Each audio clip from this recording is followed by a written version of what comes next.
सर्व संपलं असं कधीच होत नसतं. या कथेचा पुढचा भाग. अजय मॉर्निंग वॉकला क्रीडांगणापर्यंत पोहोचला. त्याच्या डोक्यात जे काही विचार होते त्या पद्धतीने तो क्रीडांगणातल्या एका कोपऱ्यात जो काही एक 20-25 जणांचा ग्रुप होता, त्या ग्रुपशी त्याला थोडंसं हितगुज साधायचं होतं. त्यांची ओळख करून घ्यायची होती. कारण अजयने पाहिलं होतं की यांच्यामध्ये खूपच रेग्युलॅरिटी आहे. अर्थात त्या क्रीडांगणात सगळेच चेहरे तसे ओळखीचे होत चालले होते. कारण सकाळी फिरायला जायची एकदा का कुणाला चटक लागली, चटक हा शब्द मुद्दाम वापरतोय मी कारण ही चांगली चटक आहे. एकदा का सकाळच्या मोकळ्या हवेतला ऑक्सिजन घेण्याची सवय लागली की मग तो माणूस झुंजूमुंजूनंतर 4 भिंतींच्या आत राहूच शकत नाही. बिछाण्यात लोळत कधीच पडू शकत नाही. हे अगदी त्रिवार सत्य आहे. आणि तो एकच ग्रुप असा होता की जो अजयने संपर्क करण्याचा राहून गेलेला होता. आणि मग आजचं उद्दिष्टच ते होतं. या क्रीडांगणाच्या आतमध्ये हलके फुलके व्यायाम करायला येणारी, फिरायला येणारी, बाहेरच्या बाजूला त्या रस्त्यावरून फिरणारी मंडळी, पण त्या आवारात दिसणारी, त्या एरियामध्येच वावरणारी, हे जे काही सकाळचे चेहरे होते त्या सगळ्या चेहऱ्यांना अजयचा चेहरासुद्धा परिचित होणं फार गरजेचं होतं. हे अजयने जाणलं होतं. After all, before starting every business, survey from all sides is must. हे अजयला अगदी ब्रीद माहीत होतं. आणि म्हणूनच तो सावकाशपणे त्या ग्रुपच्या बाजूने थोडासा पुढे चालत चालत गेला. एक 20-25 फुटावर उभं राहून अजयने त्या ग्रुपचं ऑब्झर्वेशन सुरू केलं. त्यामध्ये कमांडिंग कोण आहे हे त्याला बघायचं होतं. आणि त्याच्या ते लक्षात आलं. शेवटी 25 जणांशी संवाद साधण्यापेक्षा एखाद्या टीमचा लीडर, त्याला जर तुम्ही कॅच करू शकलात तर आपोआप तुम्ही 100 लोकांपर्यंत पोहोचू शकता.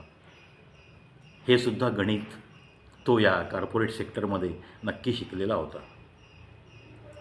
त्याच अनुषंगाने त्याने निरीक्षण केलं. त्यानंतर मग क्रीडांगणाभोवती एक फेरफटका मारला आणि जितके म्हणून ओळखीचे चेहरे झाले होते त्यांच्यापुढं कुणाला हस्तांदोलन केलं, कुणाला मस्त स्मितहास्य देत अजयने आपली ओळख दाखवणं आणि कधीही स्वतःला खूप मोठं न समजता जमिनीवर पाय ठेवत चालणं. समोर भेटणारा प्रत्येक व्यक्ती हा आपल्यापेक्षा मोठा असू शकतो किंवा मोठाच आहे, त्याचं जीवनात काहीतरी एक मोठं योगदान असू शकतं, असं सगळं मनाशी ठरवतच आयुष्यभर जगलेला हा अजय. त्यामुळे त्याला कोणाशी हस्तांदोलन करताना, कुणाकडे पाहून हसताना कधीही असं काही कमीपणाचं वाटत नाही. आणि झाला ना तर या गोष्टीचा नक्कीच तुम्हाला आयुष्यात फायदा होत असतो. आणि तो फायदा त्याला होत गेलेला आयुष्यात त्या आयुष्याने त्याला शिकवलं होतं की अरे, संपर्क जेवढे तुम्ही वाढवाल ना तेवढं तुमचं आयुष्य चांगलं होऊ शकतं. आणि कुठे ना कुठे तुम्हाला अशी काही संधी मिळून जाते की तुमच्या नकळतसुद्धा तुमच्या प्रगतीचा आलेख उंचावू शकतो. या गोष्टींवर अजयचा विश्वास होता. मस्तपैकी एक राऊंड मारली, कारण त्या ग्रुपचा जो काही रोजचा व्यायाम होता तो अजयला होऊ द्यायचा होता, जेणेकरून त्यांच्यातला जो काही कमांडिंग पर्सन होता तो त्याला निवांत क्षण देऊ शकत होता. त्याने पाहिलं एक राऊंड मारून आल्यावर की जो कमांडिंग होता पर्सन तो थोडासा बाजूला येऊन सगळ्या ग्रुपचं निरीक्षण करतो आहे, म्हणजेच तो निवांत आहे. आणि त्याने ग्रुपला जे काही इन्स्ट्रक्शन दिलं आहे त्याप्रमाणे छोटे छोटे व्यायाम सुरू आहेत. आणि अजयच्या माहितीप्रमाणे त्याने जे पाहिलं होतं पूर्वी 10 ते 15 मिनटं तरी त्यांनी सांगितलेल्या इन्स्ट्रक्शनप्रमाणे सगळ्यांचा तो व्यायाम करण्याचा प्रकार सुरू असतो. आणि हीच वेळ अजयला हेरायची होती. त्याने मस्तपैकी जाऊन त्या कमांडिंग पर्सनला, त्या सरांना हस्तांदोलन केलं. तसं पाहिलं तर चेहरे ओळख होतीच. अजयने मग नाव सांगितलं, yes I am Ajay from so and so institute. आणि मग मला थोडा वेळ हवा आहे तुमचा, असं म्हणून त्या कमांडिंग पर्सनला अजयने बाजूला घेतलं आणि मग यथोचितरित्या त्याची सगळी चौकशी करून खूप आस्थेवाईकपणे सर्वप्रथम त्या कमांडिंग पर्सनचं अजयने कौतुक केलं. कौतुक कोणाला नको असतं हो. त्या पर्सनच्या चेहऱ्यावरची रेषा बदलली. त्याला वाटलं, अरे कोणीतरी आपल्या कामाचं कौतुक करतं आहे. आपण जे काही करतो ते कुठेतरी मोजलं जातं आहे. एक थर्ड पर्सन जो या मैदानामध्ये कधीतरी येतो आणि त्यांनी निरीक्षण केलेल्या गोष्टी आपल्याला मनमोकळेपणाने सांगतो आणि आपण करत असलेल्या कामाचं कौतुक करतो, हे बघूनच ती व्यक्ती खूप हरखून गेली. तो अगदी, अरे भाई मैं आपका बहुत बहुत शुक्रगुजार हूँ, तहे दिल से शुक्रिया. इतनी तारीफ़ के लायक मैं हूँ या नहीं, लेकिन आप तो मेरी बहुत तारीफ़ कर रहे हो. अजय सर बोलून गेले, जो तारीफ़ काबिल है उसकी ही मैं तारीफ़ करता हूँ.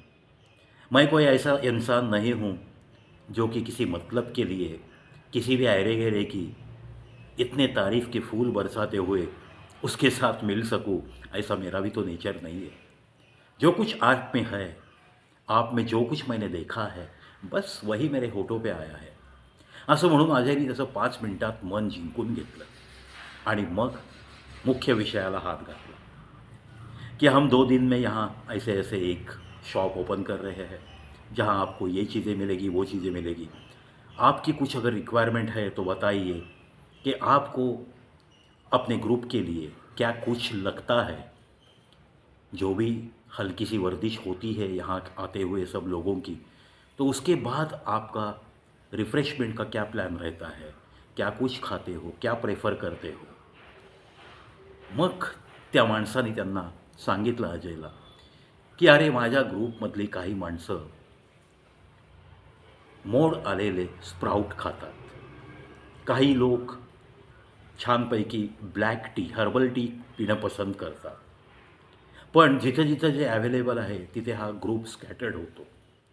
पण साधारण 3-4 रिक्वायरमेंट, काही लोक हलका नाश्ता करतात, ज्यांच्या घरी काही सोयीसुविधा नाही आहे, घरी गेल्यानंतरसुद्धा नाश्ता जर बाहेरनंच आणावा लागत असेल तर ते इथंच नाश्ता करून मग निवांत घरी जाणं पसंत करतात. असा माझा संमिश्र ग्रुप आहे. हलका नाश्ता म्हणजे काय, अजयनी त्यांना विचारलं. यही कोई हल्का सा इडली जैसा कोई, कभी कभी साउथ इंडियन नाश्ता, हल्का सा डोसा वगैरह, ऐसा कुछ खाते हैं, चाय कॉफ़ी पीते हैं और अपने घर का रास्ता तय करते हैं. अजयला जी हवी ती माहिती सगळी मिळाली होती. त्यामुळं अजयचं मन तसं पाहिलं तर आनंदित झालं, कारण त्यांनी सांगितलेल्यापैकी 2-3 गोष्टी तर अजय त्या शॉपमध्ये नक्की ठेवणार होता. एक म्हणजे ब्लॅक हर्बल टी विथ हनी, दुसरं म्हणजे स्प्राउट म्हणजे मोड आलेली कडधान्य, ज्याचा आपल्याला एक छोटा कंटेनर साधारण 20 रुपयापर्यंत देता येईल अशा बेताने अजयच्या डोक्यात प्लॅन होता. हर्बल टी त्याने सगळीकडे पाहिलं होतं दिल्लीमध्ये, बऱ्याच ठिकाणी तो 25 रुपये आणि त्याच्यावरतीच प्राईस त्याची होती. अजयला नेमकं हेच हेरायचं होतं. आपली क्वांटिटी वाढवण्यासाठी एक क्वालिटी पण कमी पैशात ही देऊन त्याला इथं सुरुवात करायची होती.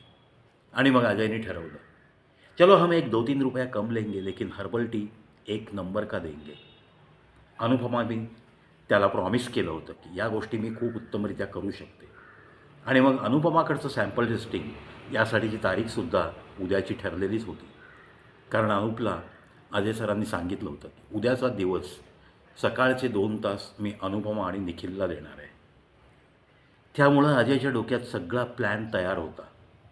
जे काही लागणार आहे इक्विपमेंट्स, जे काही लागणार आहे गॅस सिलेंडर, ओव्हन, फ्रीज, जे जे काही अनुपमाने यादी केली होती त्या सगळ्या वस्तू आणून त्या गाड्यामध्ये इन्स्टॉल झाल्या होत्या. ते काम नंदकुमारजींवर सोपवलेलं होतं. त्यामुळं त्या कामाचं काही ताण अजयला घेण्याचं कारण नव्हतं. आज आपण ठरवलेलं काम क्रीडांगणातलं झालं. चला, एका ग्रुपकडनं आपल्याला जी हवी ती माहिती मिळाली आणि आज 25-30 लोकांचा एक ग्रुप, जो कमांडिंग पर्सन आहे तो आपल्या हातात नक्की आलेला आहे. तो आपला मित्र बनलेला आहे. या आनंदात अजय सरांनी बंगल्याकडे त्यांची पावलं वळणं सुरू झालं. कारण डॉक्टर गोविंद सिंगनं भेटण्याची त्यांना खूप आतुरता होती. त्यांनी एकदा राजावाजाला चेक केलं आणि जे काही उपचार करायचे ते केले की मग अजय सरांना थोडंसं निर्धास्त वाटणार होतं. त्यात 2 गोष्टी होत्या. एक म्हणजे राजावाजाबद्दल असलेली त्यांच्या मनातली एक टोकाची आत्मीयता आणि दुसरं म्हणजे त्यांना जर काही झालेलंच असेल एक स्ट्रीट डॉग म्हणून जगताना, तर त्यांच्यावर लवकरात लवकर इलाज व्हावा आणि पुढे जी काही काळजी घ्यायची आहे ती आपण नक्की घेणारच आहोत.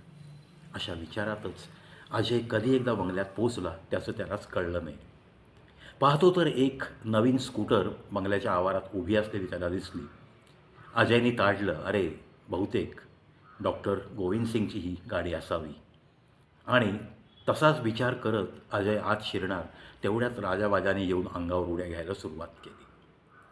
हा मित्र कधीही कुठूनही बाहेरून आला की मग त्याचे हे छोटे मित्र त्याच्या अंगाखांद्यावर कधी एकदा खेळतो, तो कधी एकदा आम्हाला कुरवाळतो असं त्यांना होऊन जातं. आणि अर्थातच अजयला पण त्यांना मग मनसोक्त कुरवाळल्याशिवाय त्यांच्यापासून दूर जावत नाही. कुठेतरी पूर्वजन्मीचं बॉन्डिंग काही ना काही असतं. कुठे ना कुठे काहीतरी एक अंतर्मनापासूनचं नातं असतं आणि ते नातं कधीही तुटत नसतं अंतिम श्वास घेतल्याशिवाय. असंच काहीसं या तिघांचं नातं, राजाबाजा आणि अजय. खूप छान वाटतं पाहणाऱ्यांनासुद्धा. असं स्टेशनच्या आसपासचे कित्येक लोक सांगायचे, अहो किती तुमच्यामध्ये प्रेम आहे. हे अजयने वारंवार ऐकलेलं होतं. त्या थोड्याशाच कालावधीमध्ये इतका जीवाला जीव लावणारे त्याला मित्र भेटले होते आणि ते प्रेम अजूनही टिकून होतं. हे पाहून अजयला खूप बरं वाटायचं. अजयची चाहूल लागली म्हणून अनुप दरवाजापर्यंत आला आणि मग त्याने सांगितलं, सर, डॉक्टर इज हिअर. हो हो, अरे आलोच आलोच असं म्हणून राजाबाजाचा निरोप घेऊन अजय बाथरूमकडे वळाले आणि हातपाय धुवून छानपैकी फ्रेश होऊन त्यांनी गोविंद सिंग यांना शेक हँड केला. पाहूयात मित्रांनो, गोविंद सिंगशी नक्की काय गप्पा झाल्या, डॉक्टरांनी राजाबाजाला तपासल्यावर काय सांगितलं आणि मग पुढे काय काय घडत गेलं. पुढच्या भागात पाहत राहा, ऐकत राहा कवी प्रवीण शो यूट्यूब चॅनल. सर्व संपलं असं कधीच होत नसतं. या कथेचा हा जवळपास 60वा भाग आहे मित्रांनो. या 60 भागाचा आस्वाद घेण्यासाठी आणि या कथेत नेमका कसा काय प्रोग्रेस होत गेला, नक्की कोणती कोणती पात्रं कधी कधी या कथेमध्ये येत गेली, हे जर तुम्हाला जाणून घ्यायचं असेल आणि कथेचा गाभा काय आहे याचा थोडासा उलगडा व्हायचा असेल तर असा अधूनमधून एखादा भाग बघणं योग्य नाही. त्यामुळं भाग क्रमांक 1 पासून आजचा हा भाग क्रमांक 60पर्यंत तुम्हाला जमेल तसा एक एक भाग नक्की सिरियली पहा. Please go to the channel Kavi Pravin show on YouTube and if it is possible for you, try to subscribe so that it will not be difficult to reach up to such type of parts of my story. सर्व संपलं असं कधीच होत नसतं. एक प्रेरणादायी कथा.